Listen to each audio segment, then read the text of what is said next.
Good morning everyone. आज मैं आपको कन्वर्सेशन में टॉपिक नंबर 6 समझाऊंगी। तो टॉपिक नंबर 6 पे क्या दिया हुआ है? टॉपिक नंबर 6 पर विच का यूज़ दिया गया है। तो देखिए ये है हमारा टॉपिक नंबर 6। तो विच का यूज़ हम कहाँ करते हैं? विच का यूज़ हम किसी वस्तु के बारे में बताने के लिए या वहाँ पे हम पूछने के लिए विच का यूज़ करते हैं। लेकिन अगर हम विच से क्वेश्चन करेंगे तो उसका आंसर आप किस में देंगे? या तो आप दिस में देंगे या दैट में देंगे। क्यों? क्योंकि आपको सिर्फ अभी दिस और दैट ही सिखाया गया है। ओके, तो आपको सिर्फ या तो दिस में आंसर देना है या दैट में आंसर देना है। ओके, लेकिन अगर आपसे आपकी किसी फेवरेट चीज़ के बारे में पूछा जा रहा है, ओके, अगर आपसे आपकी फेवरेट चीज़ के बारे में विच से क्वेश्चन किया जा रहा है तो आप वहाँ पर दिस दैट में आंसर नहीं देंगे। फिर आप मुझे वहाँ पर उस फेवरेट चीज़ का नाम लेकर आप मुझे बताएंगे। ओके, चलिए यहाँ पर कुछ क्वेश्चंस दिए हुए हैं, हम उन्हीं के ज़रिए से आपको इस टॉपिक को और भी क्लियर से बता देते हैं। तो हमारा फर्स्ट क्वेश्चन क्या है यहाँ पर? विच इज़ योर बुक। तो यहाँ पर क्या पूछा गया है? यहाँ पर किसी बुक के बारे में पूछा गया है कि इसमें पूछा गया है तुम्हारी किताब कौन सी है, आपकी किताब कौन सी है। तो इसका मतलब क्या हुआ?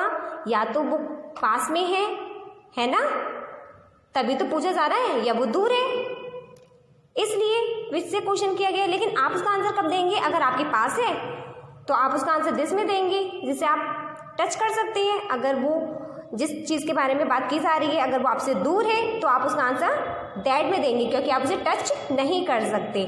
क्लियर? तो बताइए अब आप उसका आंसर किस तरह से देंगे? या तो आप उसका आंसर देंगे दिस इज़ माई बुक, या फिर आप इसका आंसर देंगे that is my book. Okay, अगर आपके पास में है, आप टच कर सकते हो तो दिस इज़ माई बुक बोलिए। अगर आप उसे टच नहीं कर सकते हो तो आप क्या कहेंगे? That is my book. Okay, इसी तरह से अब और भी क्वेश्चन हो सकते हैं जो आपके सामने रखे हुए हैं या मेरे सामने रखे हुए हैं। अगर मैं आपसे पूछती हूँ which is your book, which is your बोतल, which is your lunch box, which is your fan, which is your bench, which is your toffee. तो आप इन सभी के आंसर्स किस में देंगे? या तो दिस में या दैट में।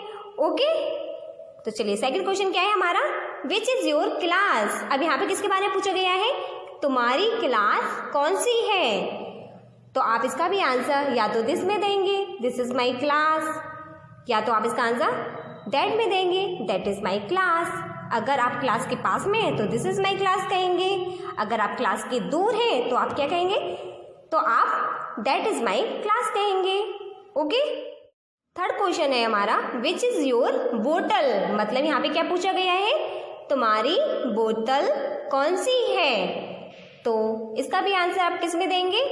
या तो आप दिस में या दैट में। अगर आपके पास में बोतल है तो आप दिस इज़ माई बोतल, अगर बोतल आपसे दूर है तो दैट इज़ माई बोतल। ओके, नेक्स्ट क्वेश्चन है हमारा विच इज़ योर लंच बॉक्स। अब क्या पूछा गया है यहाँ पे? यहाँ पर आपके लंच के बारे में पूछा गया है। आपका लंच बॉक्स कौन सा है ना? तो अगर आपका लंच आपके सामने है तो आप this is my lunch box. अगर आपसे दूर है तो आप क्या कहेंगे? That is my lunch box. Next question है हमारा विच इज़ योर फेवरेट फ्रूट। अब यहाँ क्या पूछा है? यहाँ पर आपके फेवरेट फ्रूट के बारे में पूछा गया है कि आपका पसंदीदा फल कौन सा है। तो आप अब यहाँ पे किस तरह से आंसर देंगे? अब आप यहाँ पर मुझे दिस दैट में आंसर नहीं देंगे। ओके, अगर आप यहाँ पर मुझे किस तरह से आंसर देंगे? आप उसका नाम लेकर बताएंगे। Apple is my favourite fruit, mango is my favourite fruit, pair is my favourite fruit, strawberry is my favourite fruit. आप इस तरह से बताएंगे। ओके, लेकिन अगर आपके पास में रखा हुआ है एप्पल फ्रूट, आप जिसके बारे में बताना चाह रहे हैं, तो आप दिस करके भी बता सकते हैं this is my favourite fruit. तो आप फिंगर भी तो करेंगे ना, this is my favourite fruit. अब नेक्स्ट क्वेश्चन है हमारा, विच इज़ योर फेवरेट कार्टून। तो यहाँ पर क्या पूछा गया है, यहाँ पर आपके पसंदीदा कार्टून के बारे में पूछा गया है। किसके बारे में, पसंदीदा, जो आपको सबसे अच्छा लगता है कार्टून, आपको यहाँ पर उसका नाम बताना है। जैसे Tom and Jerry is my favourite cartoon, Doraemon is my favourite cartoon, Motu Patlu is my favourite cartoon, Chhota Bheem is my favourite cartoon. आप इस तरह से आंसर दे सकते हैं। ओके, तो नेक्स्ट क्वेश्चन है हमारा, विच इज़ योर फेवरेट पेट। अब यहाँ पर आपके फेवरेट पेट के बारे में पूछा गया है, मतलब जो आपके घर में आपका फेवरेट पेट जो पाला जाता है, आप उसका नाम बताएंगे। जैसे मेरे घर में एक डॉग है, तो मैं पता है क्या बोलूँगी, dog is my favourite pet. अब मेरी फ्रेंड के यहाँ पर पता है कैट है, तो वो पता है क्या कहती है, cat is my favourite pet. इसी तरह से अब आप भी बता सकते हैं। ओके, जो भी आपके घर में पेट है, आप उसका नाम लिखकर यहाँ आंसर दे सकते हैं। ओके, तो अब आपको कन्वर्सेशन समझ में आ गई है ना, तो अब आप इसकी प्रैक्टिस करो। ओके, क्योंकि प्रैक्टिस करने से ही आपको इसके आंसर देना आएगा। ओके, तब तक के लिए बाय बाय।